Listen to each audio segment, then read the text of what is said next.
소명. 여호와께서 그가 보려고 돌이켜 오는 것을 보이신지라. 하나님이 떨기나무 가운데에서 그를 불러 이르시되 모세야 모세야 하시매 그가 이르되 내가 여기 있나이다.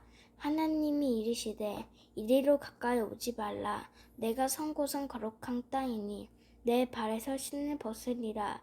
출애굽기 3장 4절부터 5절 말씀. 긍정적인 소명은 어떤 이유 아래에서도 그 소명을 받는 사람의 존재 가치를 인정받는 것입니다. 소명을 받는 사람의 가치는 그 당사자에게 있기보다 소명한 사람의 존재 가치에 더 의존합니다. 참된 소명의 가치와 중요성은 소명한 사람의 가치보다 높을 수 없습니다. 초등학생이 부른 일은 교장 선생님이 부른 것과 차이가 있을 수밖에 없는 이치입니다. 따라서 소명에 있어서 중요한 것은 누구의 소명, 즉 누가 부르심인가 하는 것과 이에 따른 무엇을 위한 부르심인가 하는 것입니다. 세상에서도 노벨상 위원회가 부르는 부름도 있지만 마을의 통반장이 부르는 경우도 있고 혹은 검찰이나 경찰 등 사법기관이 호출하는 경우도 있는 것입니다. 사람이 받을 최상의 소명은 하나님으로부터 받는 것임은 말할 필요가 없는 것입니다. 하나님보다 더 거룩하고 영광스러우며 영원한 분은 존재하지 아니하니까 그렇습니다. 성삼위 하나님은 우리를 부르심, 즉 소명하심으로 우리의 존재 가치가 최상의 것임을 확인시켜 주시고 계십니다. 이 소명에 응답하고 소명에 따른 사명을 바로 분별하여 영원히 흔들리지 않는 참된 보람과 가치가 가득한 삶이 우리의 생활 가운데 지속되길 소망합니다. 하나님의 소명은 대부분 그 소명으로 멈추는 것이 아닙니다. 소명하심은 곧 사명을 부여하시기 위한 부르심 것입니다. 다시 말한다면 사람이 사는 존재의 이유는 여럿이 있지만 누구로부터 필요한 존재라는 인정이 그 존재의 이유 중 큰 하나가 될 것입니다. 아무도 찾지 않고 자신을 필요로 하지 않는 존재, 즉 무의미한 삶에서 보람을 찾기는 매우 어려울 것입니다. 이 시대는 존재감의 상실이 급증이라는 시대라 생각합니다. 그러한 이유로 사람으로부터 그 존재감을 찾지 못하므로 사람 외에 다른 무엇으로부터 그 존재감을 충족시키려는 경우가 더 늘고 있는 것입니다. 예를 들어 게임이나 게임 속에 자기 캐릭터를 만들어 누비거나 혹은 술과 쾌락에 몰두하는 경우 등을 들 수 있습니다. 사람의 존재감을 증대하는 일의 치명적인 잘못은 수요에 의한 존재감 충족인 것입니다. 돈이나 명예, 권력 등을 가진 사람은 자연스럽게 많은 사람들이 주목의 대상이 되고 그것이 자신의 진정한 존재임을 훌륭함이 입증한다고 생각합니다. 그렇지만 이러한 것들은 어차피 소멸될 것이고 그러한 것도 소멸되지 아니한다 할지라도 인생은 결국 소멸되는 존재입니다. 물질은 어느 정도 지속할 수 있을지 모르나 그로부터 지지받았던 그 존재가 사라지면 결국 남는 것이 없음을 다름이 아닙니다. 상대주의 개념이 강하게 대두되고 있기에 종종 사람들은 자신의 존재 목적이 단지 하나의 부속품화되며 일회용으로 취급당하는 것 같음을 느끼곤 합니다. 자신의 독특한 존재가 아닌 단지 사회 본분의 1인 존재로 부속품처럼 교체 가능한 존재로 인식하기도 하는 것입니다. 그 부속품이 크고 비싼 것이든 혹은 값싸고 흔한 것이든 별 상관없이 부속품화된 일회용 존재로 생각하는 것입니다. 오늘의 말씀은 이 부속품화된 존재가 아닌 독특한 그리고 일회용이 아닌 영원한 존재로 확인시키는 하나님의 은혜의 부르심, 즉 소명에 대한 것입니다. 하나님의 부르심, 곧 하나님의 소명은 이미 예수 그리스도로 인하여 부름을 받은 모든 그리스도인들은 n분의 1 존재가 아닌 n분의 n인 존재로 부르심인 것입니다. 하나님의 소명의 중요한 그리고 결코 관가해서는 안 될 초점은 그의 부르심을 받은 사람들에게 아르키메데스의 지점을 제공한 것입니다. 모세는 아시는 바와 같이 태어나 버려져 건져진 존재이고 왕궁에서 40년, 광야 양치기로 40년, 남은 40년은 이스라엘 민족을 애굽의 노예 생활의 압제에서 이끌어내고 실질적으로 이스라엘 민족을 국가로 세우는 중추적 일을 한 사람입니다. 이 모세가 소명을 받기 전에는 한낱 80세 양치기 노인이었으나 하나님의 소명을 받은 후에는 이스라엘의 영도자로 변했음을 알 수 있는 것입니다. 이는 노아도 마찬가지입니다. 또한 사무엘도 그렇고 베드로나 예수 그리스도의 제자들 역시 같은 이치입니다. 이는 물론 현재 우리에게도 그대로 적용되는 이치입니다. 하나님의 소명, 즉 예수 그리스도의 부르심은 모든 그리스도인들로 하여금 삶의 진실한 목적을 정립하고 나아가게 합니다. 물론 하나님의 소명을 받은 요나처럼 불순종하여 그 소명에 합당한 사명을 바로 행치 아니한 경우도 있으며 이는 이 시대에 더욱 많아지고 있습니다. 우리는 사는 동안 셀 수 없이 다른 사람을 부르고 또 부름을 당합니다. 이 많은 부름 가운데 기다린 부름도 있고 때로는 원하지 않았던 부름도 있을 것입니다. 한참 잘 나가던 시절 그렇게 자주 호명되었던 이름이 노년이 들수록 부름 자체가 점점 사라져 버립니다. 이는 인기 연예인에게만 국한되는 것이 아닙니다. 기독교에서 소명이란 하나님이 우리를 세상으로부터 그분께 부르심이며 그 소명 안에서 우리의 전 인격적 삶이 하나님이 주시는 사명을 감당하게 하려는 시작이라 할 수 있습니다. 모든 사람에게 그렇지만 특히 그리스도인들에게 소명, 즉 부르심은 매우 소중한 의미가 있습니다. 소명의 주는 주님이십니다. 성경에서 나오는 모든 사람은 실상 하나님의 부름에 따른 사람들입니다.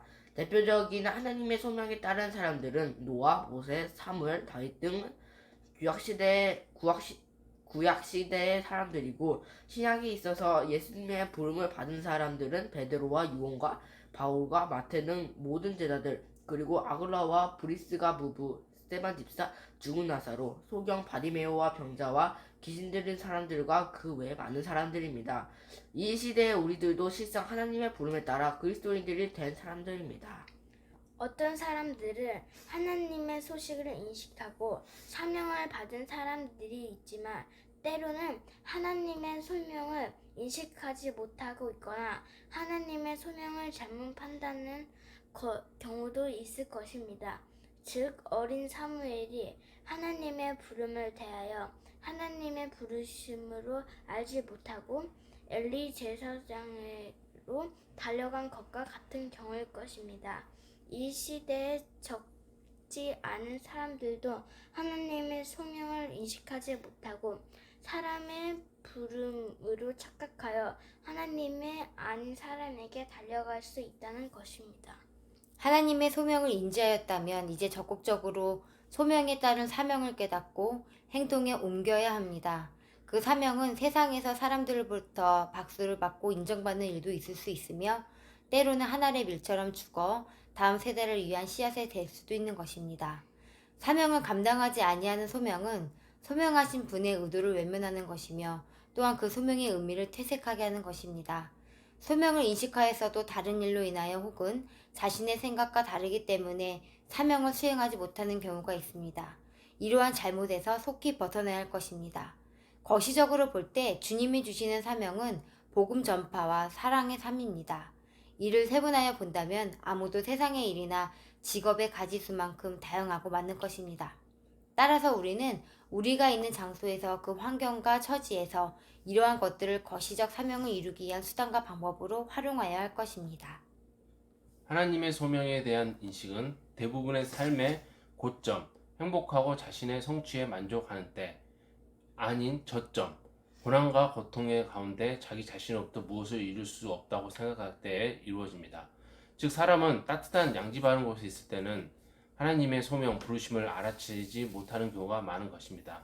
이는 아이가 자신의 재미있는 일에 몰두하고 있을 때 부모의 부름을 듣지 못하는 것과 같습니다.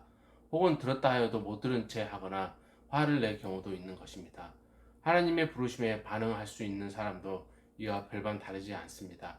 물론 하나님은 하나님의 자신의 부름을 잘 듣게 하기 위하여 일부러 고난을 주실 것이라고 생각하지 않습니다. 고난은 대부분 우리 자신의 잘못으로 오는 것입니다. 이는 아이가 부모의 말을 잘 듣게 하기 위하여 아이를 일부러 굶게 하는 일은 없는 것과 같다고 생각합니다.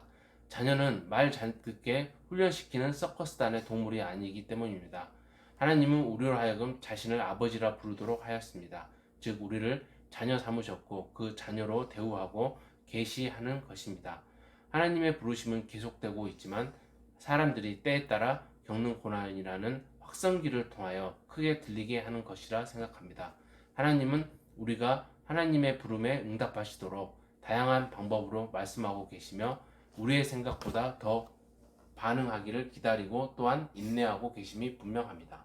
이에 대한 예로서는 모세는 인생 황혼의 소명을 받았으며 다윗은 도망자 신세였을 때 소명을 받았으며 사무엘은 어렸을 때 예레미야는 민족의 참담한 가운데 빠져들었을 때 소명을 받았고 느헤미야는 예루살렘의 성곽이 무너지고 성문이 불타 폐허가 되는 시대에 소명을 받았던 것입니다.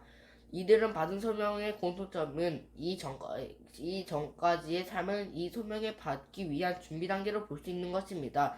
즉 모세의 왕군 생활 40년이나 강영에서 양치기로 지낸 40년 모두 호레산 떨기나무 가운데 부르심을 위한 것이라 볼 수 있으며 사무엘이 봄으로 떠나 성전에서 숙식하는 것도 하나님의 부르심에 즉각 응답하기 위한 과정인 것입니다.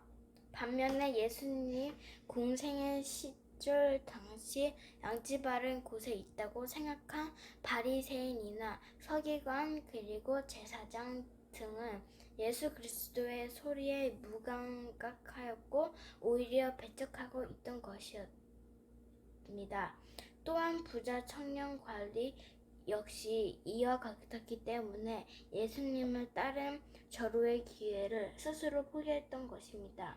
이는 지금도 같은 상황이 진행 중에 있다고 생각합니다. 이를 도스코 에스프기의 까마랍 조프 형제들에서 적시하고 있습니다. 즉 소설 내용 중에 예수님께서 오셔서 여러 가지 이적을 행하자 당시의 교회 지도자들은 예수님을 구금하고 대심판관이 예수님을 신문합니다. 당신이 정말 그리스도 예수냐고 곧이어 심판관은 말합니다. 당신이 참으로 예수이건 아니건 관계없이 왜 다시 이곳에 왔는가? 이곳은 이미 우리가 잘 다스리고 있으며 당신은 2000년 전에 이 일을 우리에게 이임하지 아니하였는가? 그러므로 다시 이곳에 와 혼란스럽게 할 필요가 없다고 말합니다. 보통 흔하게 오해하는 것 중 하나는 영적인 일, 즉 목회자의 일을 하거나 전도를 하거나 예배를 드리는 일을 국한하는 경우가 많습니다. 이는 소명과 사명에 대한 분별이 없거나 잘못된 일이기 때문입니다. 소명이 없는 사명의식은 단순히 자기 신념에 의한 일입니다. 이 일과 사명의 차이는 다음 주에 말씀드릴 예정입니다. 오늘은 주께서 우리를 이미 부르셨으며 이를 깨닫고 응답하는 순간 우리는 지구를 움직일 수 있는 아르키메데스의 지렛대의 받침점을 확보했음을 알아야 할 것입니다. 거듭 말씀드리거니와 주 예수 그리스도의 소명은 그 부르심 자체로 우리가 어떤 존재인가 확신시키는 중요한 사건입니다. 이 부름에 거치는 것은 상대적 비유입니다. 예수님의 부활하신 후 갈릴리에서 제자들과 만났을 때 베드로는 2차 부름을 받았으며 이때 베드로는 요한은 어떻게 될 것인가 궁금하여 물었습니다. 그때 주님은 말씀하셨습니다. 예수께서 이르시되 내가 올 때까지 그를 머무게 하고자 할지라도 내게 무슨 상관이냐 너는 나를 따르라 하시더라. 그리스도인으로서 하나님의 소명 아래 매일매일 일상의 우리 주 예수로부터 사명받은 일은 나아갈 수 있길 기도합니다. 감사합니다.